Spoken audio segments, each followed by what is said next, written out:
So I just wanted to record a story about my crazy journey to the Marine Corps for the second time. So I'm going to read most of this.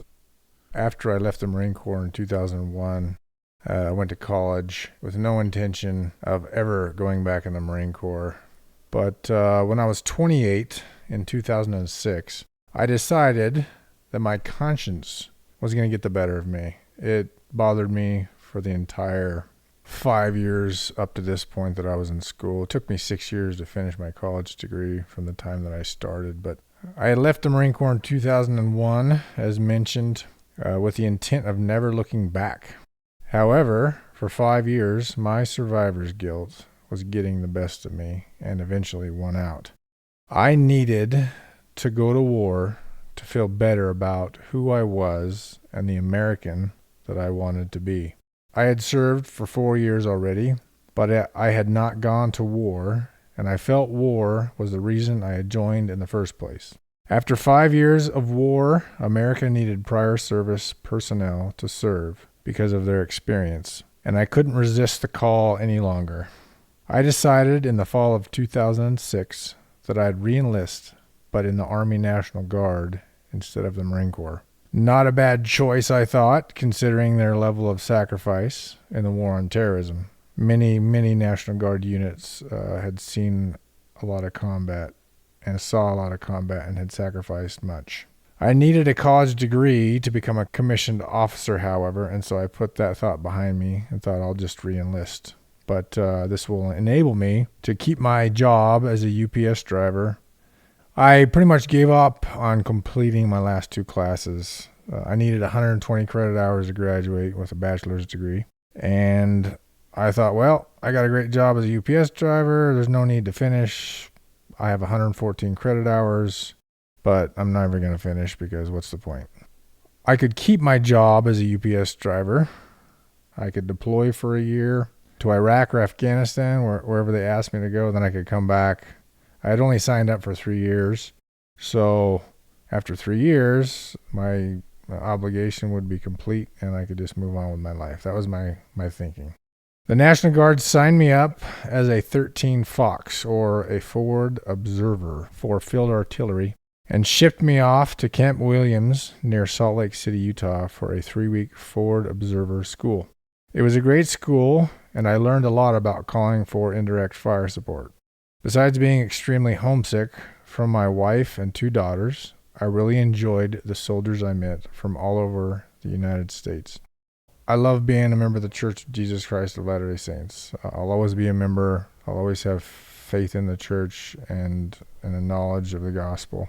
But something about different types of people outside of the religion has always attracted me. I've always wanted to be around different types of people that way. And one great thing about the gospel is it attracts all kinds of different people too. However, when I served with these National Guard guys for 3 weeks at this forward observer school, it got me outside of Utah and got me thinking, wow, I really like being around different types of people.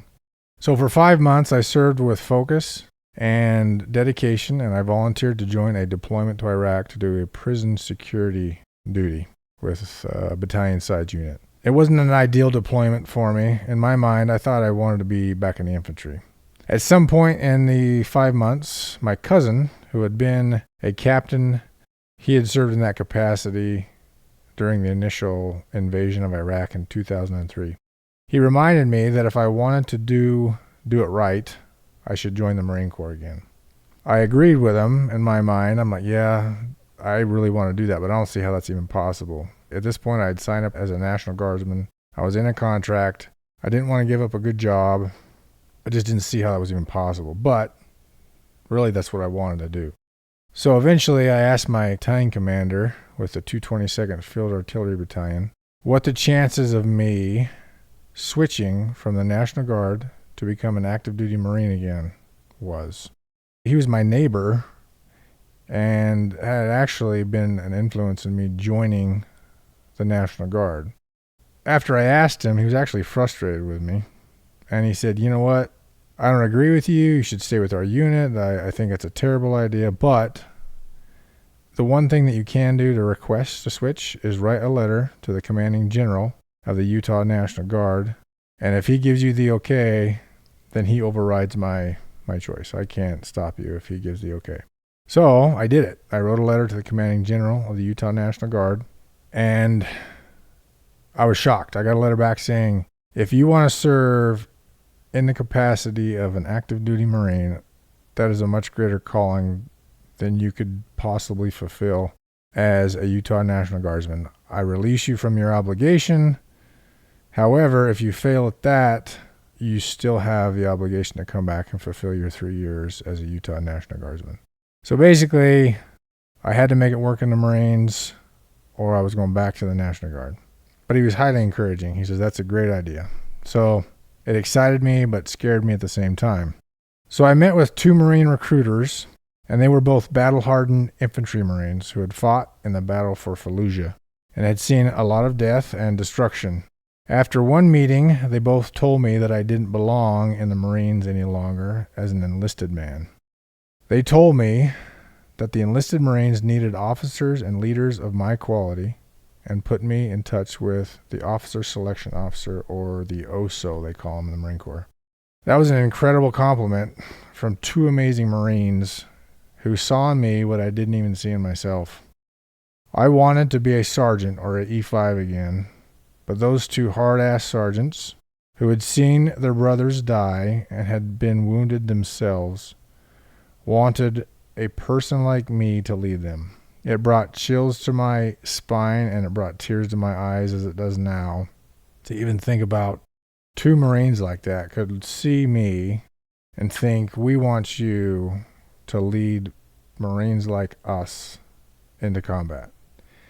That was just unbelievable to me, and I just thought, I can't let these Marines down. Like, I need to do what they think I should do. So after speaking with the OSO, he informed me what I needed to do to be qualified to be a Marine Corps commissioned officer, or a quote-unquote Mustang, as Marines call them.